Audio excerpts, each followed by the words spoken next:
Hello and welcome to the latest GateDrop pod. Joining us today is former Grand Prix rider and Grand Prix MX2 podium is Petar Petrov, born in Bulgaria but based in Belgium.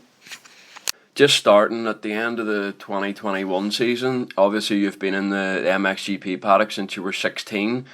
You had to make the decision to leave MXGP and race the British Championship. Obviously racing so long all around the world, was that a difficult decision to make, just to focus on the British Championship for the 2022 season? It was not really a difficult decision because obviously 2021 went not as I wanted. I broke my neck. Then I was back on the bike maybe 2 weeks and I broke my back. So it was not really a decision because I just had no time to be ready for GPs. That's why I took the time to go back to go to British Championship. It was not really if I could or not. It was just I started riding February pretty much after almost all year out. I was riding on and off the bike, but I was more than 3 months out with my neck. Then 2 weeks on the bike, and then 4 months out with my back.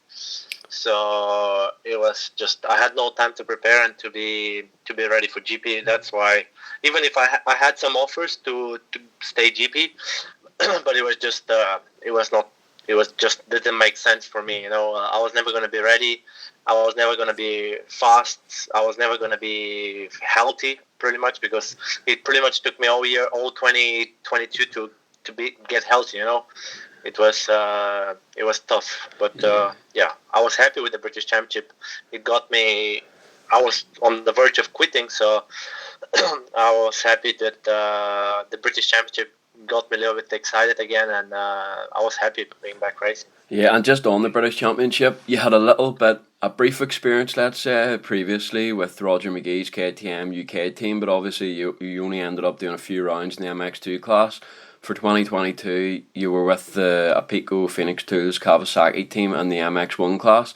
Just how did you find the British Championship? Obviously, it's very different to what you used to, but I think what people outside England probably don't realise is that the British Championship riders, maybe they don't do so well in MXGP or EMX, but when it comes to racing in their home country, they're actually very fast at tracks they know well. Yeah, it's exactly what you said. I mean, there's guys you've never heard of, and they're really, really fast on those tracks. Tracks also a little bit different, and it's completely not what I'm used to.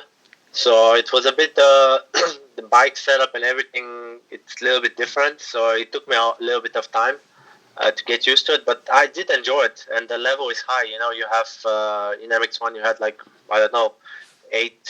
You had the first top 5 guys that are really fast, and then you have another 5-6 guys that are also good. And it's a strong championship, and I really did enjoy racing there. It's a little bit obviously way less stressful than GPs. The pressure is different, but it was I had a lot of fun, and it's a strong championship. And I needed some time to get used to the tracks and stuff, and like I said, I did enjoy it.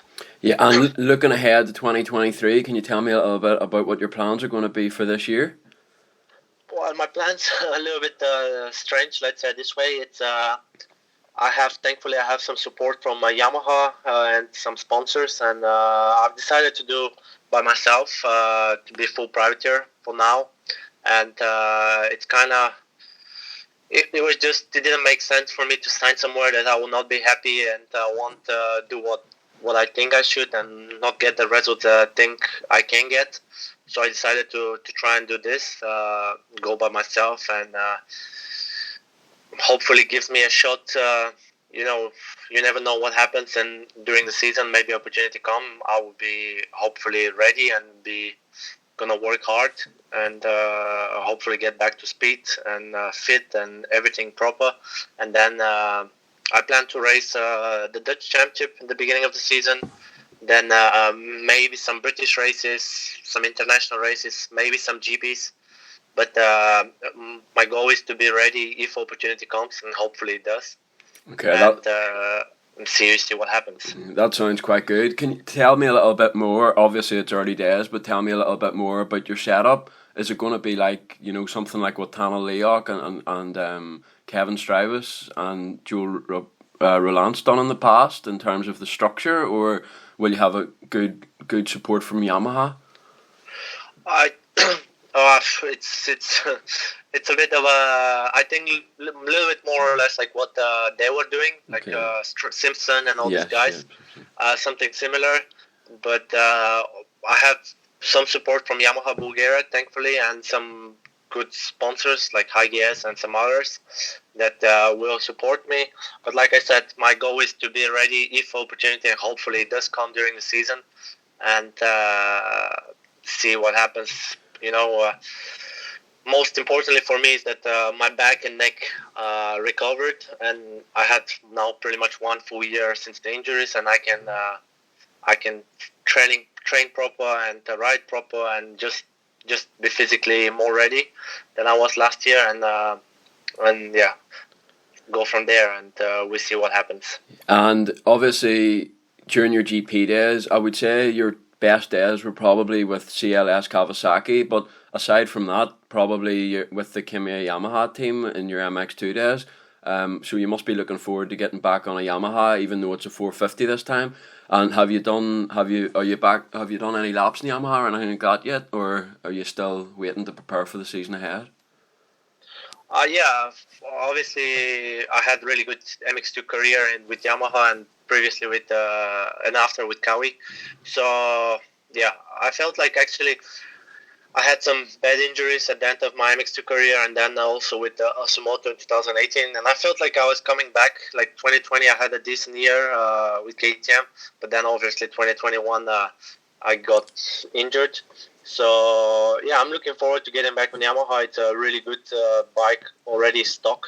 So I'm looking forward to that, and I haven't been on the bike yet. I should be go on the bike this week. Okay. And I'm really excited and looking forward to it. Just got my bike, and really looking forward to it. And just on winter preparation, have you thought anything about that? Obviously, during the season, you usually stay based in Belgium, I think. Are you going to stay there? Maybe you're going to go to Spain or Raiola or somewhere like that to prepare?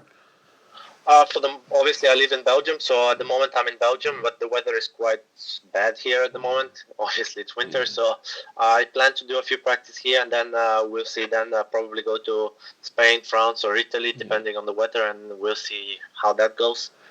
And we'll see. It's like I said, it's a small structure at the moment, and we'll see how it goes. I'm private here, and like I said, if opportunity comes to do British, to do GP, to do whatever it is, as long as it's a good opportunity, the goal is to be ready and see what happens. And in terms of winter races or pre-season races before the season starts, have you got any plans for it yet? Obviously there's Hawkstone, there's a French Championship. I think L'Europe's going to have a race. Any of those in the plans? I plan to do L'Europe at the moment, and we'll see. I'm not sure about maybe Hawkstone, depending on a lot of things.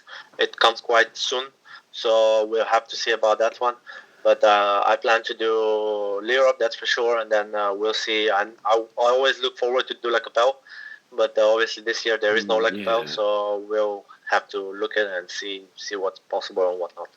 Last question. Obviously you've been in the MXGP paddock since like 16. And a lot 15 actually. 15, yeah, there you go. A lot has changed in the motocross world, and especially COVID and the inflation, the cost of living going up. Things are very difficult at the moment. Just how would you assess the MXGP paddock? And obviously, I think you do have to give them a little bit of credit because they have dropped the entry fee price for next year. But I still think if they brought prize money back, that would be an even better step for the future. To be honest, a lot has changed since 2010. I believe 2010 I started racing GP, so it's a lot has changed. To be honest, I felt like everything was going good, like till COVID maybe, and then I think that Ustream and Infront hold it, they hold on really good while COVID was there, and they continue. I think doing a great job, and pretty much saved the season. So that was, I think, great effort from them. But since then, I don't know what, I guess is the impact of COVID and everything. The economy has gone really, really bad, and things are really difficult. So it's been a really big drop, especially I feel like for 2023 it will be a big drop when you see that there's many teams having just one rider, which is kind of unusual, and I feel like it's not really maybe right, but I believe it's just the economy and everything is the costs of everything is going so much up. Also, when you look at like Yamaha, even all the brands are struggling to get bikes and everything. So I think it's the impact on everything, the economy. I guess now the war also have an impact, and it's a big struggle. I believe it's not easy also for Infront. I'm sure that they're looking for solutions, but yeah, I believe it's not also easy on them to find solutions in this time. But what can I say? I mean, it is difficult for the motocross for the sport in general. So I hope they find a solution and get back to many riders on the gate and to be able to support riders, because I believe that it's not right. I think that now there's many riders that are coming from money that can get into MXGP and to get into rides and good teams and all these things. I don't blame anybody, because I understand the teams also. They have to survive. So it's just bad time, and I hope it comes back to the good old days where there was enough rides for every rider. There was enough money, let's say this way, for the teams, and they could afford to pay the riders, and that we were going everywhere, and we actually enjoyed racing, because now it's a little bit. You have to, if you're injured or you miss something, it's pretty much finished, because the teams don't take a chance on you, and which is really bad for the riders. I feel like it's just. I don't blame them. Like I said, the economy is really bad. They can't take a chance. But sometimes there's riders that deserve a second chance, and that can impress, and they get back to their top level, and they even do better than before, maybe. Yeah, just based on everything you said there, actually, obviously I actually agree with you. Infront done a really good job until COVID, and obviously there's a lot of reasons why the numbers were low this year. But do you think maybe if they brought prize money back, and obviously as a fan having 19 or 20 rounds is like, I love that. But in terms of running a team, a lot of teams probably can't commit to do the 19 or 20 rounds. Do you think maybe dropping it to 15 rounds and having the majority of them in Europe, that would maybe help teams, maybe some of the teams that just do the Dutch, the German, the British, maybe they would then do MXGP if there was less rounds, most of them in Europe, and then prize money? Do you think that would help? To be honest, will it help? I'm not really sure. Of course, for the riders, it will be good if you go to a race and you make, I don't know, €1,000 or whatever it is. I'm just saying for a 10th place or 15th place, it doesn't matter.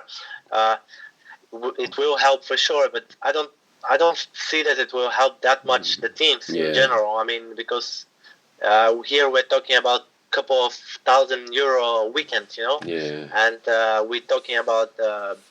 Not a couple of €1,000 missing for teams and stuff like this, I believe it will help, and for sure it's going to be the right step, the prize money. I think will more motivate private teams, private riders that, like probably myself next year, that to say, okay, we're going to go to the race, and it will at least cover my costs if I do well or whatever. So this for sure it will help, but this I'm not so sure about this, but the 15 rounds, I think this might help actually, because then you get less travel costs, less which is quite a big cost, less bike time, less parts, less so on.